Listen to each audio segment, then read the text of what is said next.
ұлан ғайыр даланың ұлы жүрегінің үзілмеген дүрсілі. Жоғарыда көк аспан, төменде қара жер пайда болғанда, екеуінің арасында адам баласы жаратылыпты.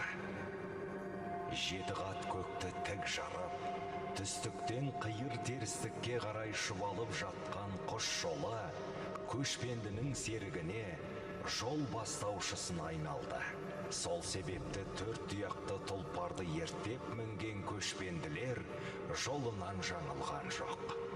Құс жолындағы құс қанатты тағдыр иесі атанды.